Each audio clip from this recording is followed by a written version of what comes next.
August 24. ലൂക്കായുടെ വിശുദ്ധ സുവിശേഷത്തിൽ നിന്നുള്ള വായന. അദ്ധ്യായം 13, 22 മുതൽ 30 വരെയുള്ള വാക്യങ്ങൾ.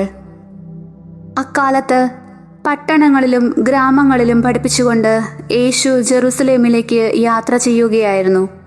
ഒരുവൻ അവനോട് ചോദിച്ചു, കർത്താവേ, രക്ഷ പ്രാപിക്കുന്നവർ ചുരുക്കമാണോ?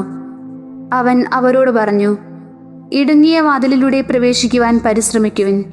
ഞാൻ നിങ്ങളോട് പറയുന്നു, അനേകം പേർ പ്രവേശിക്കാൻ ശ്രമിക്കും, എന്നാൽ അവർക്ക് സാധിക്കുകയില്ല.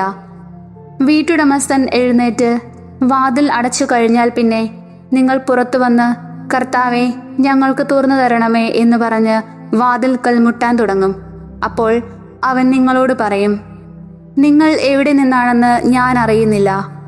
അപ്പോൾ നിങ്ങൾ പറയും, നിന്റെ സാന്നിധ്യത്തിൽ ഞങ്ങൾ ഭക്ഷിക്കുകയും പാനം ചെയ്യുകയും ഞങ്ങളുടെ തെരുവുകളിൽ നീ പഠിപ്പിക്കുകയും ചെയ്തിട്ടുണ്ട്. എന്നാൽ അവൻ പറയും, നിങ്ങൾ എവിടെ നിന്നാണെന്ന് ഞാൻ അറിയുന്നില്ല. അനീതി പ്രവർത്തിക്കുന്ന നിങ്ങൾ എന്നിൽ നിന്ന് അകന്നു പോകുവിൻ. അബ്രാഹവും ഇസഹാക്കും യാക്കോബും സകല പ്രവാചകന്മാരും ദൈവരാജ്യത്തിൽ ഇരിക്കുന്നതായും നിങ്ങൾ പുറന്തള്ളപ്പെടുന്നതായും കാണുമ്പോൾ നിങ്ങൾ വിലപിക്കുകയും പല്ലിറുമുകയും ചെയ്യും.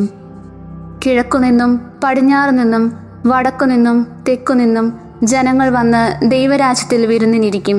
അപ്പോൾ മുൻപന്മാരാകുന്ന പിൻപന്മാരും പിൻപന്മാരാകുന്ന മുൻപന്മാരും ഉണ്ടായിരിക്കും.